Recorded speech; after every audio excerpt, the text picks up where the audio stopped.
Intanto introduco un nostro dottore dell'Ambrosiana, che è il direttore della Biblioteca Ambrosiana. Sapete che la Biblioteca Ambrosiana è costituita di 3 anime: un'anima artistica, la Pinacoteca, un'anima biblioteca vera e propria, quindi testi, libri, manoscritti soprattutto, e poi abbiamo l'Accademia. E il professor dottor Don Gallo, Federico Gallo, è direttore della Biblioteca Ambrosiana e anche il direttore incaricato per la classe degli studi greci e latini, quindi un po' il PUR della nostra Accademia, ecco. Ed è qui con noi per una questione molto particolare, perché il professor Brugnatelli, che è amante del mondo berbero, ci fa dono di qualcosa, ci dona un manoscritto berbero alla nostra biblioteca, che terremo gelosamente qui nella nostra collezione. Lascio spiegare tutto a te. Prego. Beh, il manoscritto è manoscritto nel senso che è scritto a mano. Di solito uno pensa a un volume, eccetera. Si tratta di un foglietto, quindi un manoscritto di un foglio solo, anche di epoca recente, un foglietto quadrettato, che contiene però un testo di un certo interesse. Si tratta di una poesia berbera tunisina dell'isola di Gerba, è una poesia composta in più fasi. Le prime strofe sono state composte prima degli anni 50 e successive sono state composte intorno agli anni 80 da 2 autori diversi, che il secondo l'ha completata, e mi è stato fornito appunto da un ex maestro elementare di Gerba, che dice che appunto questa poesia era stata tra l'altro pubblicata in una specie di giornaletto della scuola. È interessante perché come contenuto parla dell'emigrazione ed è un tema molto ricorrente in tante poesie berbere, non solo di Gerba ma un po' di tutto il Nord Africa. Quindi abbiamo anche questa bella veste che lo contiene, che mi dicono è stato dono del nostro altro accademico Giovanni Canova, quindi una cartelletta egiziana che racchiude, ecco, questo manoscritto che di cui faccio dono alla biblioteca, soprattutto come augurio, insomma, così si inaugura in qualche modo si inaugura la collezione di manoscritti berberi. Ecco, l'Ambrosiana ha manoscritti di tutti i tipi, non aveva ancora alcun manoscritto berbero, adesso ha un manoscritto berbero. Speriamo che tra un po' sorpasseremo la biblioteca di Leida, che è la più fornita in Europa, ne ha centinaia e centinaia, forse un pochino più antichi, forse un pochino più voluminosi, ma insomma, come diceva il grande timoniere, il primo passo è sempre lungo 1 metro, e quindi vabbè, si parte, poi vediamo cosa riusciremo a fare. Quindi ringrazio di ascoltare.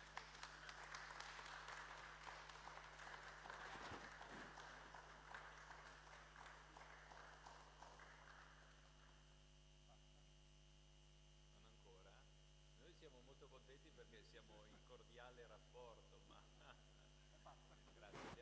grazie professore. Mi permetto di aggiungere soltanto una parola a quelle che già hanno introdotto la mia persona, perché in realtà è stata introdotta la carica, il ruolo istituzionale. Ha detto molto bene il carissimo collega padre Paolo Nicelli che la Biblioteca Ambrosiana appunto vive di diverse anime, eppure tutte in unità, perché così le ha volute il suo fondatore, il cardinale Federico Borromeo. Quando si parla di Ambrosiana a Milano si intende il tutto. Io sono particolarmente lieto perché il caro collega mi aveva preparato questo momento emozionante, ed è appunto quello di poter arricchire la nostra collezione non già semplicemente di stampati rari, come nostro desiderio, come nostro tentativo per poter accompagnare gli studi di coloro che qui convengono come utenti della biblioteca e ancor più come accademici, bensì addirittura un manoscritto. Ora, al di là dei problemi biblioteconomici, della segnatura che verrà data, della collocazione, per questo appunto noi ci adopereremo, credo che sia un segno intelligente, e io ringrazio per questo molto il professore, è un segno intelligente di chi comprende appunto la complessità dell'Ambrosiana e la nobiltà, l'antichità del suo patrimonio. Quindi donare un manoscritto, per quanto recente, significa donare un'opera sulla quale ci si può concentrare per ricerca, per studio, ed è un testimone di ciò che è. Il vero studio che si conduce all'Ambrosiana, mi permetto di dire, lo si è sicuramente percepito in questi giorni, non è un lavoro accademico come può essere condotto in qualsiasi università, in qualsiasi ateneo. Perché venire in Ambrosiana? In Ambrosiana si parte dal deposito manoscritto, dal deposito di stampati, cioè dai testimoni del passato. Ecco, questo significa fare ricerca da noi, questo significa fare accademia da noi. Diversamente potremmo andare da qualsiasi altra parte a parlare di argomenti. Ecco, invece Federico Borromeo ha voluto che qui si potesse conservare la memoria, cioè la ragione, la base, il principio di qualsiasi progresso di studio, di ricerca accademico. I nostri tesori, come avrò modo di dire anche tra qualche giorno, sono appunto questi tesori che dicono non soltanto il testo in quanto tale, ma dicono la storia di un testo, di persone, di relazioni. Siccome però io non sono stato invitato a tenere una relazione, è il caso che adesso io tagli la predica con un sincero ringraziamento al carissimo Padre Paolo e al professore per questo dono, che però lascio qui alla maniera della reliquia, perché l'avverbio gelosamente custodito, che è stato usato poco alla volta, non si colori anche di un tratto troppo marcato. Grazie ancora.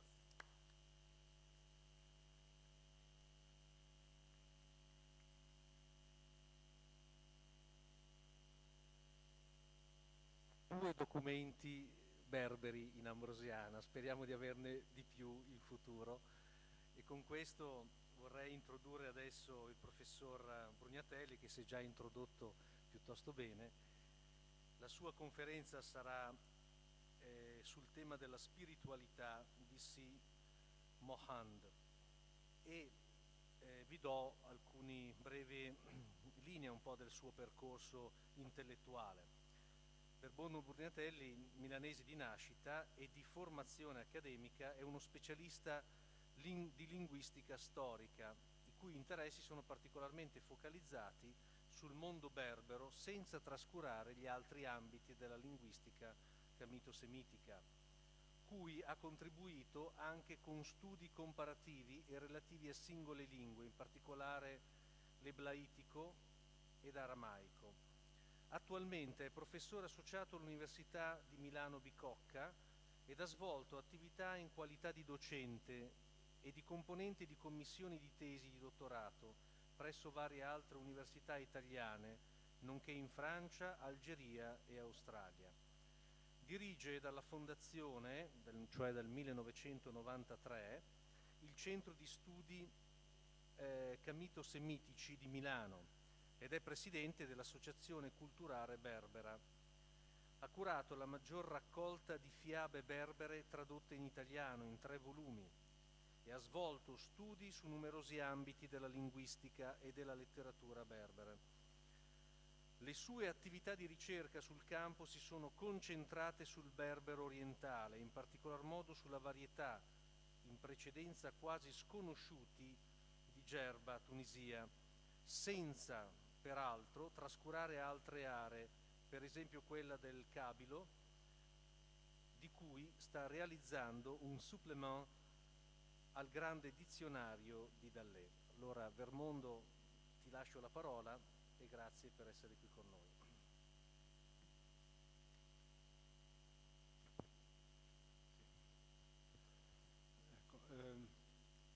Quel titolo è in italiano della mia comunicazione, però ho sentito alcuni colleghi che trovavano che fosse un po' troppo italocentrica italofona il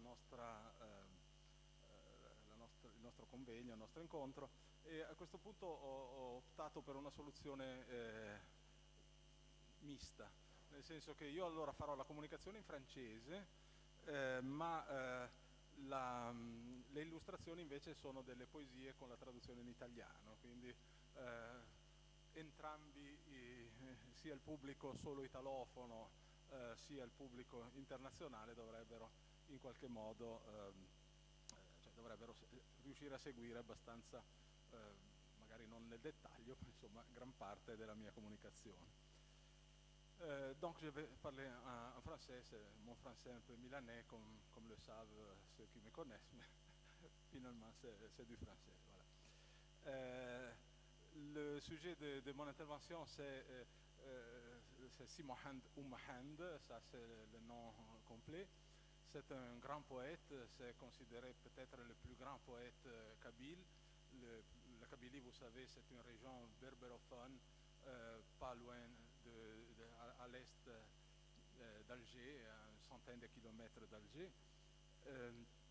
C'est un poète qui est mort dans les premières années du XXe siècle, mais malgré plus d'un siècle qui s'est écoulé depuis sa mort, il est toujours considéré, vénéré, ses poèmes sont rappelés, sont étudiés, sont publiés, malgré que en principe son œuvre c'était en grande partie ou la presque totalité au niveau oral. Et il est très connu, il est très prisé pour plusieurs raisons. La sainteté et la spiritualité, ce n'est pas normalement considéré l'essentiel de la figure de Si Mohand. Si Mohand, je crois que la majorité de Kabyles auxquels on demande est-ce que vous connaissez Si Mohand, ils disent tout de suite il est le poète de l'amour. Il a composé beaucoup de poèmes d'amour et en utilisant d'une façon très, très raffinée, très fine, les outils de la poésie kabyle pour décrire l'amour, même dans des termes plutôt inusuels ou pas tellement usuels dans la poésie haute. Il y a des expressions assez explicites dans une grande partie de sa poésie qui demeure inédite parce que les éditeurs, normalement, ceux qui ont recueilli et ont mis dans l'écrit son ouvrage, ont eu des scrupules à tout publier, ceux qui passent sous le nom de Si Mohand, d'un côté parce que il y a toujours de grands problèmes d'attribution, comme il arrive souvent avec la littérature orale, mais aussi parce que c'est une poésie plutôt explicite et peu, voilà, quelqu'un pouvait la considérer comme peu adapte à être transmise au grand public.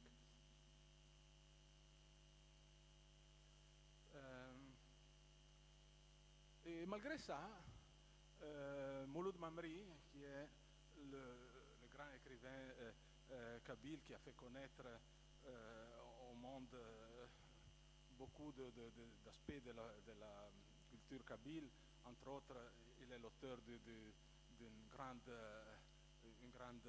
anthologie de la poésie de Si Mohand. Mouloud Mamri, dans cette introduction, entre autres, il dit Mohand a été à deux doigts de la sainteté et tout de suite il ajoute ou bien plutôt il fut saint. Donc il y a selon les Kabyles, selon certains Kabyles, Si Mohand peut avoir le titre de saint. Donc dans quel sens? Parce qu'en effet c'est difficile d'emblée de le qualifier, surtout avec notre façon de juger et le considérer comme un saint. Comme je l'ai dit, il était considéré le poète de l'amour. Il a écrit énormément de poésie. Celle que j'ai choisie ici, c'est une des plus castes, de moins explicites, parce qu'il y en avait qui, même parmi celles qui ont été publiées, qui sont déjà voilà, qui contiennent de détails qui voilà, font partie. Il y a un genre très paillard qui est connu en Kabylie, mais que c'est considéré le genre de bergers, de jeunes gens qui ne sont pas encore mariés, qui n'ont pas encore la qualification de citoyen à part entière, et donc ils sont encore on lui permet encore des licences. Et voilà, donc vous voyez cette poésie, la lionne rugit et hurla devant tous les Aïtabas quand elle apprit que j'avais décampé. Elle a sourcils arqués, cheveux jusqu'à la ceinture, seins pimentés. Où est sa demeure, dites-moi, que je m'y rende, elle se ressouviendra si même elle m'avait oublié. Et voilà, bon, je ne fais pas un travail de philologique parce que ce qui est intéressant, c'est que ces poèmes font toujours, utilisent toujours des mots, des tournures qui sont bien connus dans la poésie traditionnelle kabyle. Les poésies d'amour sont surtout concentrées dans la jeunesse du poète pour des questions, pour des raisons pratiques. C'est-à-dire, il était, pendant sa vie, il a vécu plusieurs phases. Quand il est né, la Kabylie était libre. Il n'y avait pas encore, bon, les Français étaient déjà à Alger, mais la Kabylie n'était pas encore touchée. Puis, quand il était petit, son village a été occupé par les Français et c'est devenu fort Napoléon à l'époque, et puis fort national. Et surtout, quand il y a eu la grande révolte de Kabylie en 1871, la famille de Simohand a participé à la révolte, qui a été écrasée par la suite. Le père a été condamné à mort. Son oncle paternel, qui était son maître, qui lui avait appris la culture religieuse, il a été exilé en Nouvelle-Calédonie. Toutes les possessions de la famille ont été réquisitionnées. Donc sa famille est devenue pauvre. La mère avec des frères s'est transférée en Tunisie, qui était encore indépendante. Tandis que lui, il a choisi de rester en Kabylie ou de toute façon rester en Algérie pour témoigner avec sa personne le grand changement que toute la société traditionnelle avait subi, c'est-à-dire la classe dirigeante. Lui, il était prévu normalement qu'il devenait une partie de la classe dirigeante de la Kabylie. Son titre, le si que l'on met devant son nom, ça veut dire Sidi, ça veut dire il est docteur. Il avait fait ses études religieuses. Toute cette classe a été remplacée par des gens qui avaient moins de qualité, qui étaient profiteurs, qui obéissaient surtout aux Français. Donc lui, il veut montrer dans sa figure déchue ce qui était la situation, celle qui était la situation de toute sa région, de tout son pays. Donc il y a cette période avant et après la chute qu'il va évoquer plusieurs fois dans ses poèmes. Zich, Thura, c'est des mots kabyles. Jadis, Zich, c'était comme ça. Thura, maintenant, les choses ont changé. Donc, du temps que j'étais enfant, sans pareil était ma beauté. Mon père travaillait pour moi.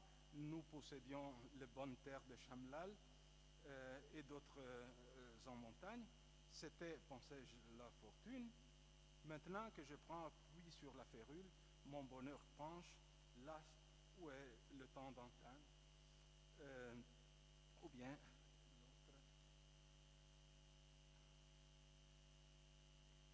jadis, lorsque j'étais riche, je me sentais étayé. Le passé de chacun, n'est-ce pas, laisse sa marque. Pour la beauté, j'ai souffert, répandu de louis d'or. J'aimais passionnément les plaisirs des filles. La monnaie maintenant a changé. Mais à quoi bon les larmes? Après l'attente vient la résignation. Donc, il a évoqué dans une grande quantité de poèmes, on en connaît beaucoup, mais évidemment, on n'a pas le temps de tout revoir. Mais cette nouvelle situation, pour lui, c'est devenu un défi. Et donc, c'est l'autre aspect pour lequel Si Mohand est très connu en Kabylie et ailleurs, c'est-à-dire non seulement le poète de l'amour, mais aussi le poète de la résistance, de l'insoumission. Quelqu'un qui, plutôt que se soumettre, il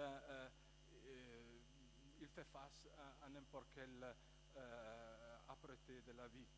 Et bon, il y a ce poème fameux, Guller Tiziouzo, je jure de Tiziouzo jusqu'à l'Arfadou, c'est le grand serment qu'il fait, nul d'eux me commandera. Et puis il y a un dicton qui est resté célèbre, Anerez ou Alanechio, plutôt rompre que plier, plutôt être maudit, dans un pays où les chefs sont des entremetteurs. L'exil m'est prédestiné, par Dieu, j'aime mieux l'exil que la loi des pourceaux. Donc ça, c'est un des poèmes les plus connus. En passant, c'est un des poèmes que les Italiens ont pu lire en italien parmi les premiers poèmes de Si Mohand. C'est une chose que j'ai découvert il y a quelques mois seulement, c'est-à-dire qu'aux années 60, il y a eu des éditions de poèmes traduits à partir du français, de poèmes algériens, dans la revue Il Contemporaneo de 1960, et par la suite aussi un livre Poeti et narratori d'Algérie. Il y a Rino Dal Sasso, qui était un dirigeant communiste, qui s'occupait des aspects culturels. Il était le directeur de la revue Contemporaneo et entre autres, il a traduit plusieurs auteurs algériens et c'était l'époque de la guerre d'Algérie. Donc les communistes, ils soutenaient cette lutte contre les Français.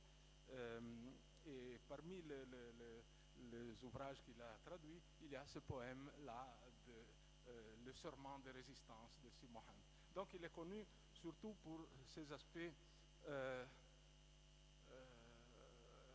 séculaires, l'amour et la résistance politique personnelle, comme on le veut, contre les Français.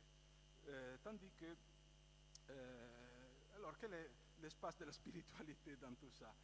L'espace de la spiritualité existe dans son œuvre. On peut le relever dans plusieurs poèmes, dans plusieurs aspects de sa production poétique, parce que évidemment il évoque beaucoup la religion, même si d'une façon assez bizarre, parce que non seulement il est déchu, il est devenu pauvre, il fait des travaux minables, très mal payés et tout ça.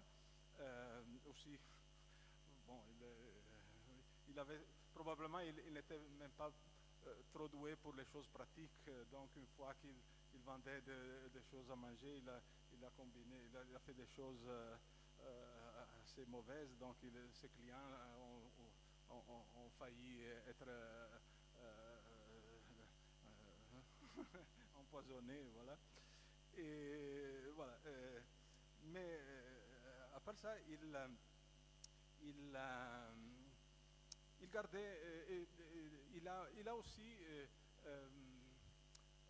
emprunté la route du vice, c'est-à-dire il a rompu entièrement avec ce qu'il y avait, donc les valeurs traditionnelles, et donc il buvait, il jouait aux cartes, il fumait le kiff, il prenait l'absinthe, il fréquentait des bordels et tout ça. Donc il était ce qu'on appelle un poète maudit, en quelque sorte. Ce qui est intéressant, c'est que malgré sa vie aussi troublée, ses poésies sont toujours très nettes, très belles, très esthétiquement sont très différentes, mais elles expriment d'une façon très précise beaucoup des nuances de sa sensibilité. Et voilà, bon.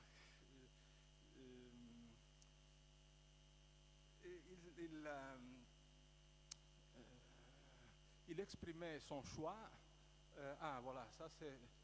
J'avais oublié de le montrer pour les Italiens, le serment de Tizi Ouzou. Voilà, Tizi Ouzou et l'Akfadou sont les deux bouts de la Kabylie, pour dire, je le jure sur toute la Kabylie, sur tout mon pays.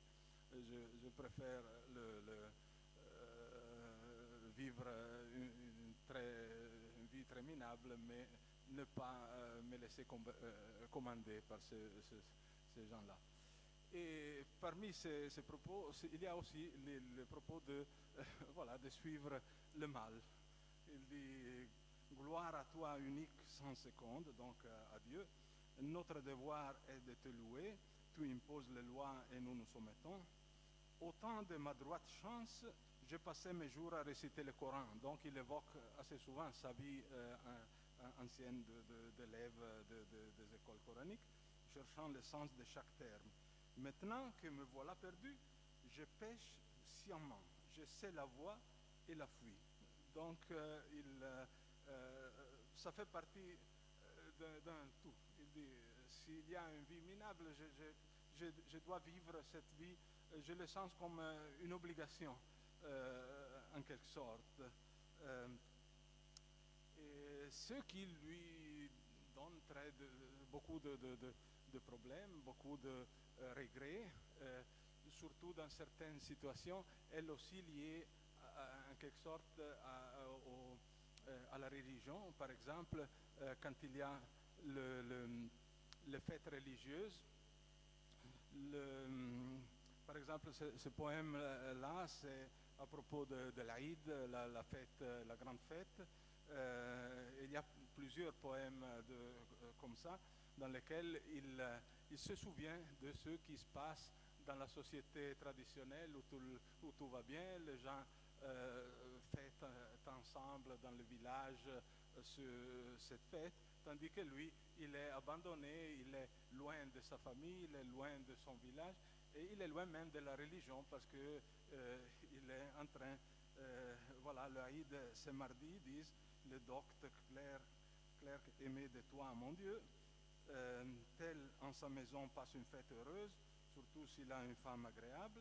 Et moi, rue Sidi Ramdan, c'était la rue où il y avait le bordel, je pêchais sciemment en me noyant dans l'absinthe. Donc voilà, mais il reconnaît, on voit le regret de tout ça, et donc il est conscient d'une certaine façon d'une renonciation volontaire à tout ça, à cette vie tranquille, à cette vie d'antan.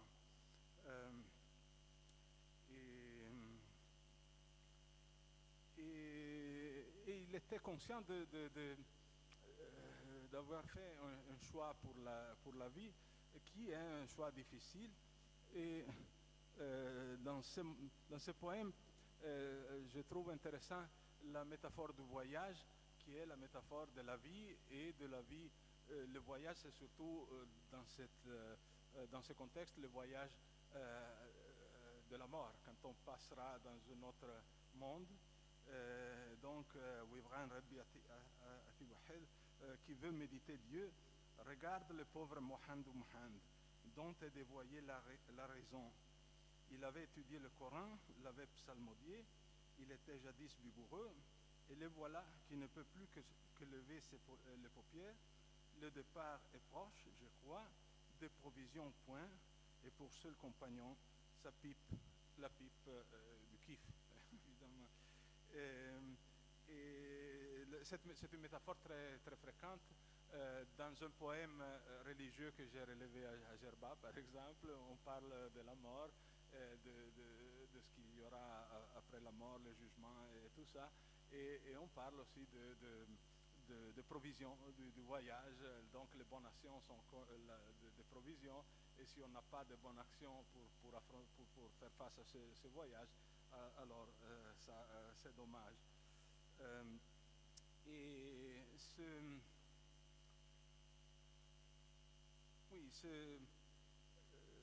ce poème, c'est très difficile d'établir quels sont vraiment les poèmes de Simohan, quelle était la forme, parce que il s'agit toujours de poèmes oraux transmis de différentes manières. L'anthologie de Mouloud Mamri est l'une des plus soucieuses de trouver d'un respect philologique. Il y en a d'autres qui ont moins de soucis. Et surtout sur sa vie, on a beaucoup d'anecdotes dont une grande partie sont probablement légendaires. Donc on connaît vraiment très peu dans les détails sa vie. On connaît le grand fait, le fait saillant de sa vie. Et ce poème semble proche de l'époque où il a fait le voyage pour trouver le Cheikh Mohand ou le Hussein.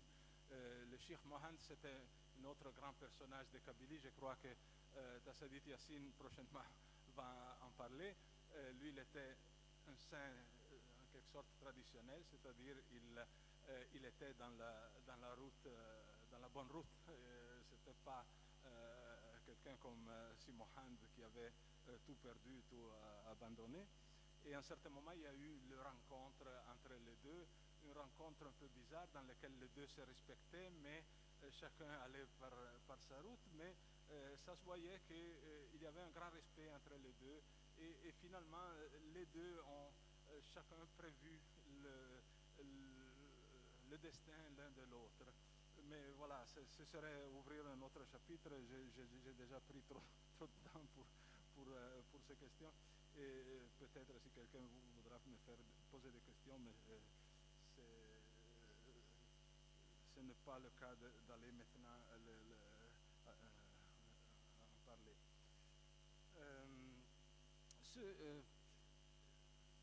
Donc, on voit que tout tourne toujours quand même autour de la religion, même si c'est une sorte de rejet. Mais évidemment, c'est évident que la religiosité de Simohan, ses études avaient eu lieu à l'intérieur d'une confrérie. À l'époque, l'islam en Afrique du Nord, c'était presque partout œuvré à l'intérieur de confréries, donc mystiques. Donc les mystiques ont une vision un peu particulière de la religion et surtout les rapports entre l'individu et la divinité.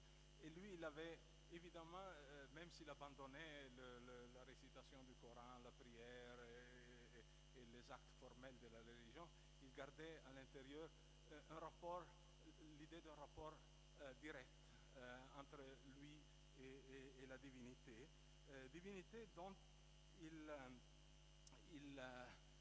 était mécontent et parfois il reprochait, il réclamait auprès de Dieu. Pleurer jusqu'à en perdre la vue, mon vase sitôt empli verse, je ne sais d'où me vient le tort. Ce Dieu est un être abject. Ça c'est une traduction. Il parle de Qessam. Qessam, c'est le Dieu qui distribue le destin. Donc il a distribué il a mal distribué le destin.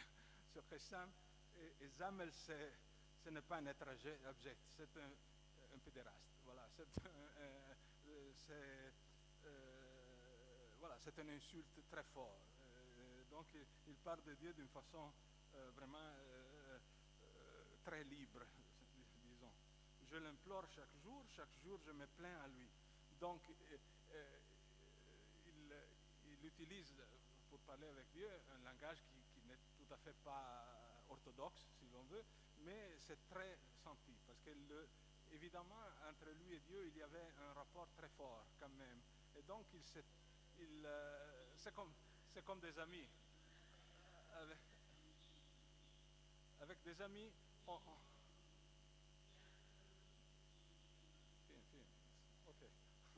Allora, il faut couper, il faut couper, d'accord. Voilà, donc il a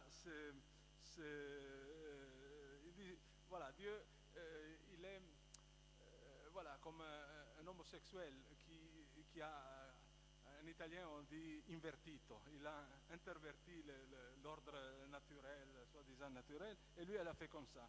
Il comble les fripouilles, le gave de parfum de girofle, et moi je passe la nuit dans une écurie. Donc ce Khessam, il n'a pas bien fait son boulot. Il n'était pas un bon Khessam. Il y en a un autre, voilà, toujours envers Khessam. Khessam, bon, distributeur, voilà, ça la traduction c'est distributeur. Descends nous écouter, que Dieu te persuade d'avoir pitié de nous, les infortunés. À l'un, tu as donné la joie de vivre, loin des misères, dans des lits douillés. À moi, les nuits dans le fenil, près de la décharge, bravant le froid, la maladie et les tétidités. C'est intéressant, cet appel. C'est bizarre si on parle toujours à un Dieu seul. Ici, apparemment, il y a deux dieux. Il y a Khessam et il y a Reb. Khessam, donc, descend. Et que Dieu te donne Reb Aki Yahdou, donc et que Dieu te donne un bon conseil. Donc c'est en quelque sorte bizarre, ça veut dire il est toujours en lutte avec ce Dieu qui distribue le destin et le Dieu miséricordieux et juste dans lequel il croit toujours. En effet, on voit que dans son intime, dans son fort intérieur, il est toujours très, très religieux, il aime toujours ce Dieu qui l'accompagne toujours, qui ne l'abandonne jamais.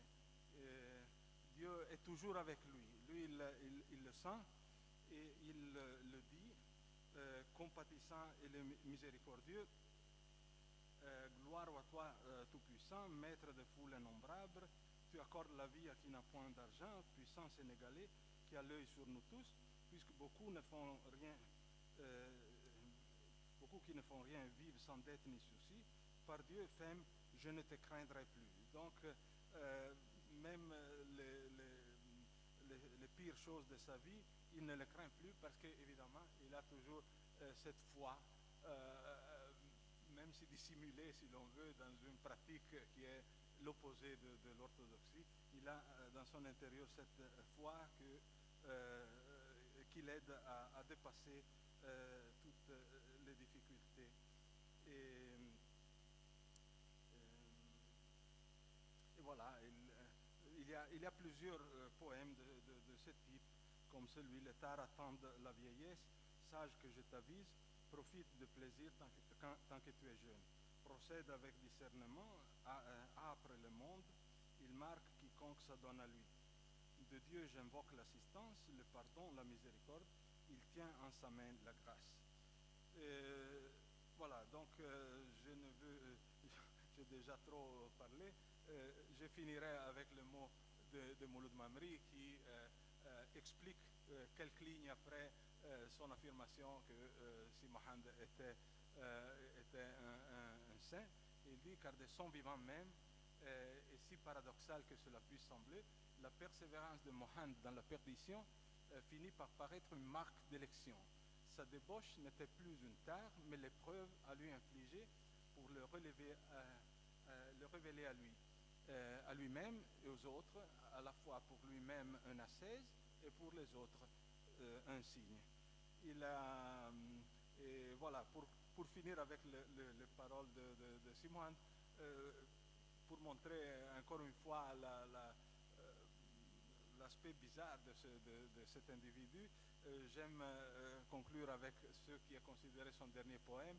Je ne sais pas si c'est vraiment si c'est un poème à lui ou quelqu'un d'autre. La tradition veut que c'est le poème qu'il a composé sur le lit dans lequel il allait mourir après quelques jours. Il est mort dans l'hôpital de Sœur Blanche à Michelet. Et dans ce poème, voilà, il y a d'une façon très symétrique, les poèmes, vous avez vu, sont faits en 3 tercets, et chaque tercet a le dernier vers qui rime, et les 2 premiers vers sont ce qu'il pense, et le 3e verset de ce poème qu'on va voir, c'est la profession de foi, ce qu'on fait réciter à ceux qui sont en train de mourir pour qu'ils arrivent. Donc il n'y a que Dieu qu'Allah, etc. Et ça fait partie de sa figure, ce poème dans lequel, voilà, il y a il voit les sœurs blanches. Il y en a qui sont jeunes et jolies, et donc même s'il est en train de mourir, il ne peut pas renoncer à des pensées qui ne sont pas, j'aime bien ce vers, voilà, Yezoul Nariakim, donc à oublier un mot.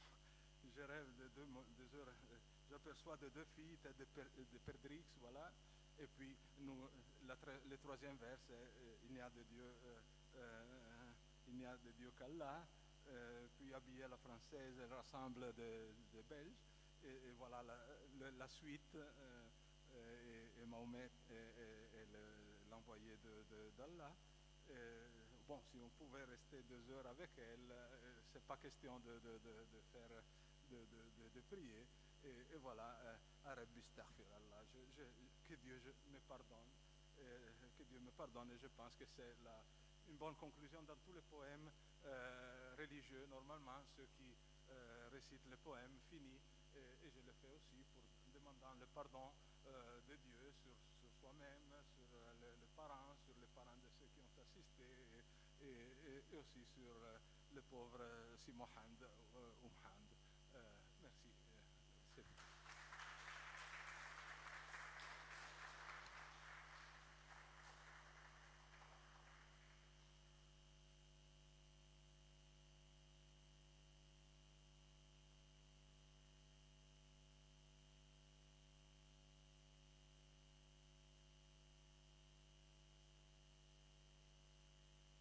Je vais vous présenter le professeur Tassadit Yassine qui va donner la conférence suivante.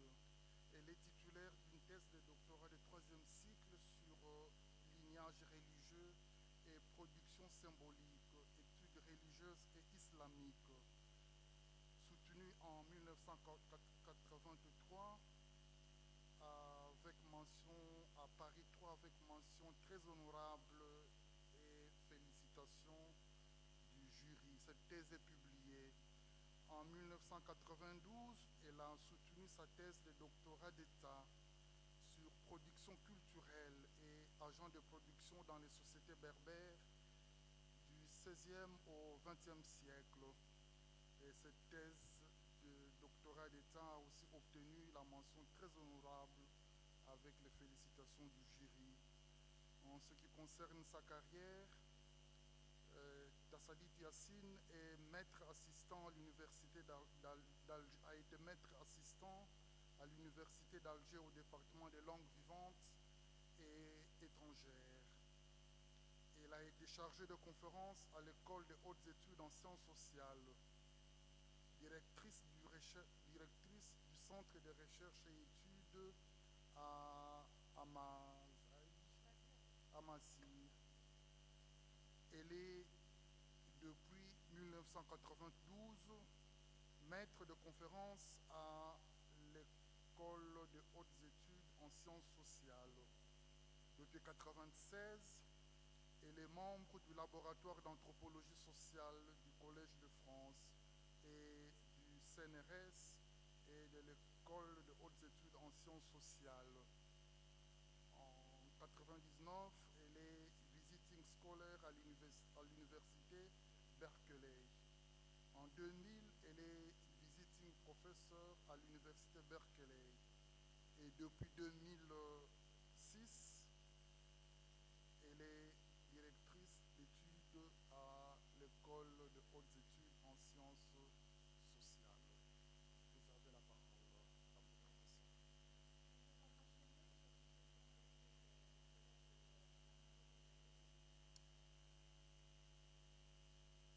De sainteté, berbérité et créativité. Alors, donc mon propos s'articule en 3 points. Le premier, je vais essayer de présenter de façon générale ce que l'on entend par sainteté et berbérité. Et le deuxième point, ça serait justement le problème de la culture dans la sainteté. Et le troisième point, ça va être disons un point illustratif. Qu'est-ce que c'est qu'un saint? En fait, donc je vais parler de Cheikh Mohammed. Voilà. Alors, donc la sainteté berbère, je dirais qu'elle est diverse et variée selon les espaces et le temps. Et c'est précisément la temporalité qui nous importe ici, car avec le temps, comme on le sait, la sainteté s'est normalisée comme s'il y avait une espèce de modèle paradigmatique qui va structurer l'ensemble des sociétés musulmanes forgées dans un seul et même moule. Bien. Alors, ce qui m'intéresse ici, c'est cet aspect particulier de l'islam, capté, incorporé par les berbères, et berbérophones bien sûr, si bien qu'ils ont fini par imprimer leur marque sur ce qu'on peut appeler l'islam nord-africain, tel qu'il a été décrit par tous ceux qui ont écrit à la fin du siècle dernier et depuis la fin du siècle dernier. Alors, très rapidement, en Kabylie, et même ailleurs, on appelle, disons, la sainteté et intégrée dans un terme assez générique qu'on appelle le maraboutisme. Le maraboutisme, et les Kabyles sont très forts dans ce sens, ils ont forgé un concept, c'est tirrubda. Le maraboutisme veut dire tirrubda, c'est le fait même de devenir marabout. Et ce maraboutisme, c'est quoi? En fait, c'est un système de sainteté héréditaire, donc on le transmet normalement, mais j'y reviendrai, de père en fils. Et donc chaque lignée rattache son destin, donc des lignées, des villages, des hameaux, tout ce que vous voulez, à la personnalité charismatique. Donc le saint, c'est quelqu'un qui a du charisme, et si Mohammed avait du charisme, j'y reviendrai tout à l'heure, et d'un saint fondateur. Ce saint, donc, il est saint parce qu'il est fondateur. Il est fondateur d'un village, il est fondateur, on va voir, de poésie, il est fondateur de quelque chose. Bien. Et il est, là aussi, évidemment, c'est une perception, c'est pas une réalité, c'est une construction, on va dire. Il est perçu comme un commencement absolu. C'est un peu comme l'islam. Avant l'islam, il n'y a rien. Depuis l'islam, il y a tout. Donc voilà, c'est comme s'il y avait un commencement absolu. Et la vie du village, la vie de la région, et la vie même, je veux dire, de la communauté musulmane, a commencé par un début. Et ici, la sainteté et la perception qu'elle va en donner, c'est un commencement absolu. Alors, si bien que dans la presque totalité des cas, c'est toujours, le saint est toujours un nouveau venu. C'est toujours un type qui vient d'ailleurs. Ce n'est jamais quelqu'un qui germe, alors qu'il y avait des saints. Et j'y reviendrai. Et là, juste pour une parenthèse, j'ai eu le privilège de lire un manuscrit qui est très intéressant et qui, j'espère, va paraître. C'est celui d'un collègue qui est décédé, qui est Pierre Bonte. Pierre Bonte qui a travaillé sur le Sahara, Mauritanie actuelle, il a commencé à travailler sur les toiles, donc c'est sa région de spécialité. Alors Pierre Bonte, je veux dire, comme beaucoup, il n'y a pas que lui d'ailleurs, comme beaucoup de bons chercheurs d'ailleurs français sur le monde nord-africain, eh bien, sur cette question-là de berbérité, il y a toujours de la frilosité. On ne dit jamais les choses jusqu'au bout. Et là, évidemment, son livre qui va paraître, je pense qu'il il apporte des éléments nouveaux et qui se raccrochent donc avec beaucoup d'écrits que l'on connaît par ailleurs. Mais l'intérêt, c'est que c'est une synthèse. Cette islamité, cette berbérité africaine réémerge de façon assez claire, et je pense que c'est ça. Alors, donc, le récit de fondation, il va mêler un schéma mythique qui se retrouve presque identique dans toutes les lignes. On va retrouver ça en Algérie, et on va retrouver ça, ce que je connais un peu mieux, c'est le Maroc, le sud marocain. On va vous raconter toujours la même histoire, que, évidemment, c'est lié à des faits réels, mais souvent, ces faits sont plus ou moins reconstruits, et je dirais qu'ils sont plus que moins reconstruits. On a donc des marabouts qu'on dit vivants, c'est-à-dire qu'ils sont encore actifs,